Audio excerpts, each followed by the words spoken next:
Hello, my name is Art Delinsky, and you are listening to the Art Deli Sideshow. I'm so glad you're here.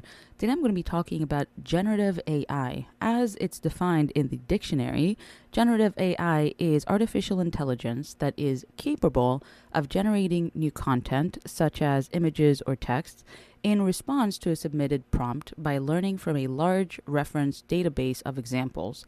The way that it's used and the way that it's been rolled out and updates have been advancing quicker than officials have been able to legislate. And when I talk about AI in the show, it's usually through the lens of how is this being integrated into our daily lives, and how many times is this happening to us without our acknowledgement or informed consent. I've covered how generative AI is used in scamming, in spreading misinformation, leading to identity-based tensions, and most recently, how AI is being used for dynamic pricing at retailers. While past episodes touched on how corporate America is using the tool of generative AI for profit, today I have an example of how this dubious practice is being used in, unfortunately, political civic life. Last month, the GOP primary took place in Kentucky, and the word on the internet streets is that Massie would be keeping a seat. However, by the end of the night, the votes were in, and Massie was unseated by Trump-backed contender Ed something or other, and many online Massie supporters were shocked at the results, going as far as to say that the elections were rigged against Massie and placing blame on AIPAC. While I don't disagree that AIPAC and other lobbies have way too much influence on politicians, I think their focus should be more on the tools that these lobbyists used in this campaign and under whose authority and to what end. To get this conversation started, I'd like to share a clip from an interview between a podcaster, Shabby Shab. I really like her content. She's really cool. Don't necessarily agree with her on everything, but I like her content. And James Lee, both are Massie supporters. Neither of them live in his district, but James Lee actually went from California to Kentucky and joined the campaign trail. So let's listen to his response after he's asked about the so-called mail-in fraud narrative that was circulating online. What do you think happened here? Because a lot of people are saying they feel that it was rigged. Well, I think it was rigged, maybe not exactly in that same way. What I'll say about the mail-in ballots, because I saw that tweet, and I found Trump's old tweet saying how mail-in ballots are all fraudulent, right? I was like, hey, remember when Trump said this? Now the mail-in ballots, a different story. I would say the missing context from that tweet is the number of mail-in ballots that Thomas Massie received. I think he also received a number of mail-in ballots. I don't know the exact number, but it was higher than last time as well. So I would say if I did not go to Kentucky, I would probably be like on this train of like, hey, this is really, really bizarre. Like the number of votes coming in, this is a huge turnout for a GOP primary that is unprecedented. I think it was up, I don't know, some certain hundreds of percentage points. And so it was definitely an outlier. But what I witnessed on the ground, I think there's a slightly different story of how it was rigged, right? You have to remember there were, they're still tabulating the numbers, right? Some say 20 million, some say 25, $30 million of pro-Israel lobby money being poured in negative advertising against Thomas Massie for the last 6 to 8 months. Just constant barrage. Like you can't watch TV. Like I turn on TV when I was there at the hotel. You can't go more than a few minutes without seeing an anti-Thomas Massie ad. So essentially, James is saying that the Chronically Online, that's my editorial take, will conclude that Massie lost because the elections were rigged through mail-in ballots or mail-in balance, which has to be a new phrase for the Newspeak dictionary. And oh boy, how history continues to echo itself. But James said something really interesting that I hope you paid attention to. He said that if he wasn't there in Kentucky, he would have probably been on the Something Ain't Right Here train. But he was there on the ground, and what he saw was a whole different story. James said that the election was rigged in a different way. He said that while he was in Kentucky, he saw an influx of negative Massie ads running every 15 minutes. He attributed these negative ads to the Israel lobby and pretty much said, yep, these ads, they worked, and that's why he lost. Now, I don't know if this is James's first time seeing political ads on TV in a state like Kentucky, but they go hard. Negative advertisement is, especially in contested areas, they go hard. This is literally campaigning 101. People have actually tried to advocate against this, not because of the political incentive and all the political funding, just simply because of how annoying this is. But there's nothing necessarily odd about how frequently these ads are being run, especially when you have organizations and lobbyists like APAC or the Victory Fund. They didn't spend $8 million for these ads not to run every 15 minutes. What are you talking about? And on the flip side, Massie's campaign also approved some questionable ads, not at the same frequencies, but I will say some of them were pretty suggestive and on the border of offensive. But hey, that's politics. It's a dirty game where the winner is never the voter. So I wouldn't say that negative ads are rigging the elections necessarily. The funds that are being poured into it does create an imbalance. So definitely there with him on that. But I think that we should actually just look at the nature of negative political advertisement because it's insidious and it's underhanded. And I don't understand how it's not illegal unless it borders and crosses into defamation or slander and other offenses. But the whole notion around it is just really, I don't know if this is the most eloquent way of saying it, but pretty fucking gross. But while negative political ads is nothing new, this one specific anti-Massie ad stopped me in my tracks. I said, how the fuck is this legal? Let's watch this ad together real quick and we'll talk about it in a second. Thomas Massie caught in a throuple in Washington. He's cheating with the squad on the America First movement. Massie voted with the squad against Trump's tax cuts. Massie voted with the squad against finishing Trump's wall.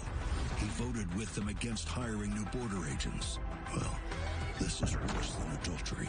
It's a complete and total betrayal of President Trump and Kentucky conservatives. On May 19th, fire Thomas Massie. MAGA Kentucky is responsible for the content of this advertisement. Something that I do appreciate about this advertisement is that it looks like a classic political advertisement. You know, like one of the negative ads that you used to see when you were a kid at the dentist, you know, except for all the images are AI generated. This ad is a result when you get bad faith actors like lobbyists and they have access to a tool like generative AI and there aren't any laws around what they can and can't do.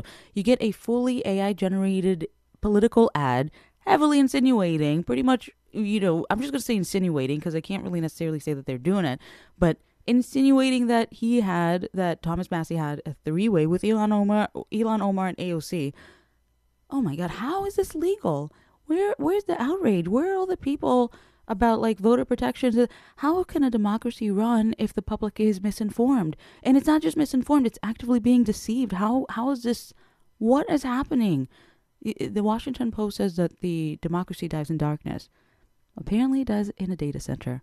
But I'm going to go back to the interview with James Lee. And I love the fact that he was one of those online supporters and he was part of even producing some of the narrative about how Thomas Massie, he's going to win and everything's going to be okay.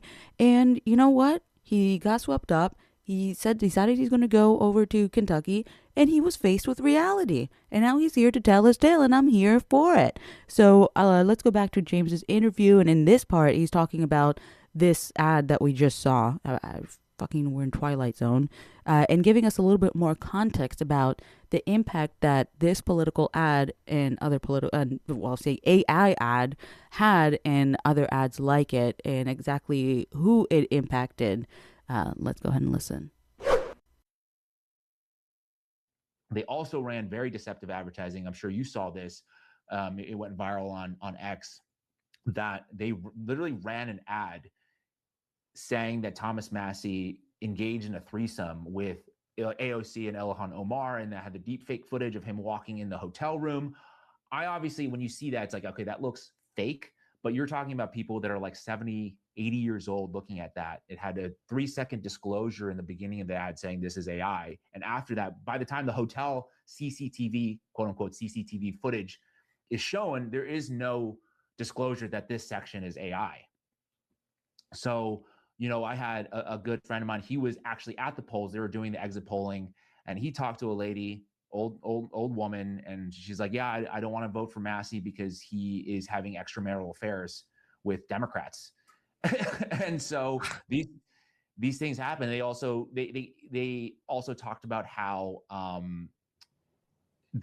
Massie was too old, right, to be in Congress, and the other guy is like 10 years older, maybe even more. It's like 15 years older. So it was a lot of, I think that the ads that the Israeli lobby ran were very effective in that they really pinpointed the weakness of Thomas Massie, which was, him a few times voting against Trump, and targeting those ideas, saying this guy is an obstructionist. And then they also ran massively deceptive, I would argue maybe illegal advertising that was just plain false. But they knew who the voters were going to be, right? I think us being online, we think that there's, people are receiving information from everywhere. They're really not. They're getting it. It's crazy when you think about it, how people just believe those things. And it seemed like it was, no offense to anybody, but it seemed like it was the boomers from what I saw from the numbers that. Well, he won every demographic under 55. He lost the plus 55 group, which unfortunately is a lot of the voting population is people over 55, right? They got the time on their hands. They're going to go to the polling place on a Tuesday. And that's who's casting the ballot. So that was James Lee, who was on the ground in Kentucky last month on the Thomas Massie campaign trail, speaking on the efficacy of the AI-generated ad. If you saw this ad, the one that I played earlier, and thought to yourself, well, you're a fucking idiot if you thought that ad was real, I'd like to pitch you a hypothesis. If other people exist and ads are targeted, then this ad was probably not meant for you. MAGA Kentucky and the PAC that ran this ad, that's funded by Paul Singer, Miriam Adelson, and John Paulson, knew who they were targeting, and they bet millions on that target. And towards the end of the clip, the host says, it's crazy that people can just believe these things, and it seems like it was all boomers. And she was talking about the misinformation from the opposition's campaign. Well, yeah, boomers vote too, dude. And like James said, in the 2026 primary in Kentucky, Thomas Massie did get most of the 55 and under votes, but the majority of the voting population is 55 and over. And as James described it, those are the people who have the time to go vote and also get their news from TV, not necessarily, quote unquote, like social media or, like he said, everywhere. So another thing that makes this an interesting layer is that voters live in different realities from one another. So while the Chronically Online thought that Thomas Massie was a sure bet, when they were confronted with him losing, just like how James was, I think that cognitive dissonance turned that discomfort into the election was rigged. So I really appreciate James giving his context from on the ground and sharing his experience from Kentucky, and also kind of adding, just more context to everything. And so while he was pushing back on the whole mail-in ballots or rigged and other online rumors around the GOP primary in Kentucky, he did offer a different culprit for the rigging. Let's hear it. When we're talking about the rigging, is like, okay, when I say it's rigged, it's like the Israeli money coming in to buy off an election. Because why are they getting rid of Thomas Massie? It's not because he obstructed Trump. It's because he is actively voting against Israel's interests, right? He didn't vote for the war. And then he also exposed the Epstein files. He didn't want the Epstein files to come out because there were so many things in there that is highly corollary, at the very least, of Epstein working with the Israeli intelligence and doing all kinds of things. And they're talking about national security issues. So I don't think you can find a single Zionist commentator who supported the release of the Epstein files. And I think that's very telling. And that's why they went after him.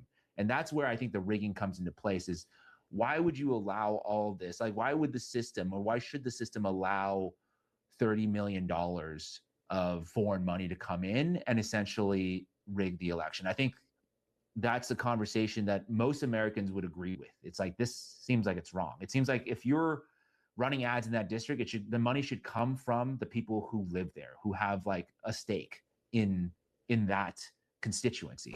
So James is saying that the election was rigged because of two main things: the amount of money that was funneled into the Thomas Massie opposition by pro-Israel groups, and the international and inherent interest that comes with being a pro-Israel group. And I think that both of those are solid and understandable takes.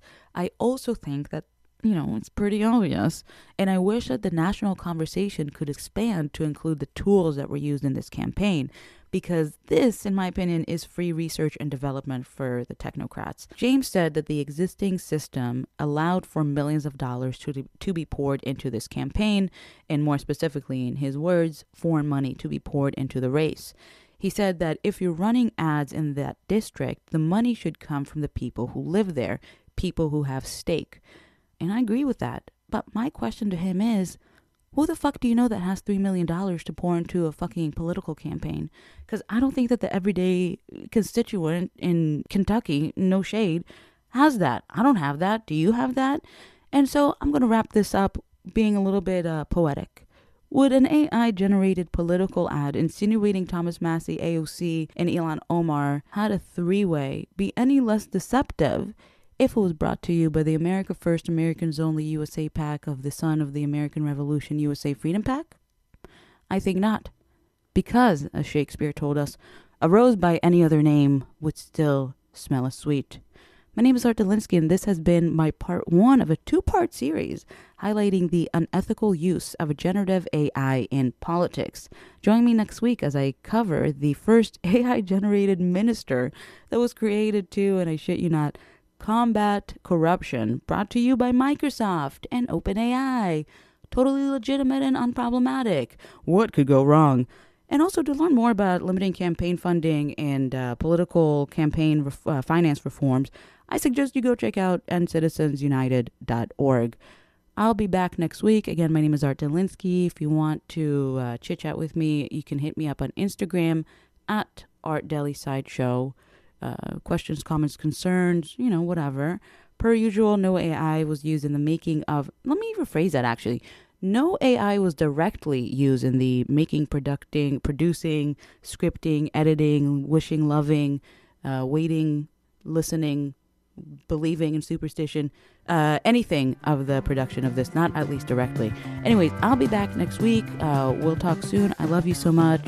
Bye.